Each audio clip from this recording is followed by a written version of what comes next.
நாட்டில் வேலையில்லா திண்டாட்டம் அதிகரித்து வரும் நிலையில் நிலையான வேலைவாய்ப்பு தொடர்ந்து குறைந்து வருவது ஆய்வு முடிவில் தெரியவந்துள்ளது. இந்திய வேலைவாய்ப்பு அறிக்கையை நாட்டின் தலைமை பொருளாதார ஆலோசகர் வி. ஆனந்த நாகேஸ்வரன் வெளியிட்டிருக்கிறார்.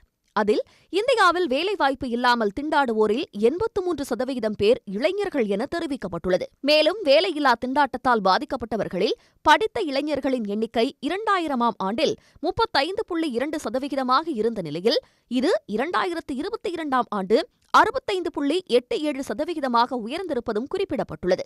இதன் மூலம் நாட்டில் படித்த இளைஞர்கள் வேலை கிடைக்காமல் தவித்து வருவதும் தெரியவந்திருக்கிறது. கடந்த ஆண்டுகளில் நிலையான வேலைவாய்ப்பு கிடைப்பது பெருமளவு குறைந்திருப்பதாகவும் தெரிவிக்கப்பட்டுள்ளது.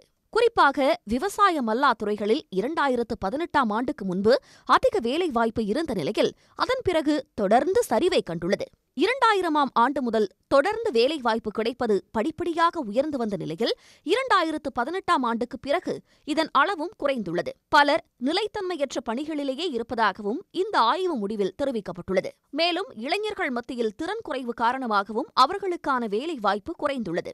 நாட்டில் 75% இளைஞர்களுக்கு முறையாக மின்னஞ்சல் அனுப்ப தெரியவில்லை, 60% இளைஞர்களுக்கு காப்பி பேஸ்ட் செய்ய தெரியவில்லை, 90% பேருக்கு எக்ஸல் ஷீட்டில் கணித ஃபார்முலாவை பயன்படுத்த தெரியவில்லை என்பது ஆய்வில் தெரியவந்துள்ளது.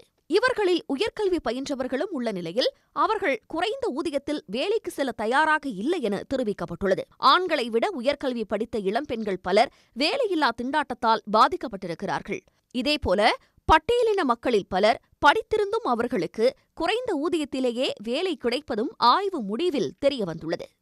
உடனுக்குடன் செய்திகளை தெரிந்து கொள்ள சன் நியூஸ் பெல் ஐகானை கிளிக் பண்ணுங்க.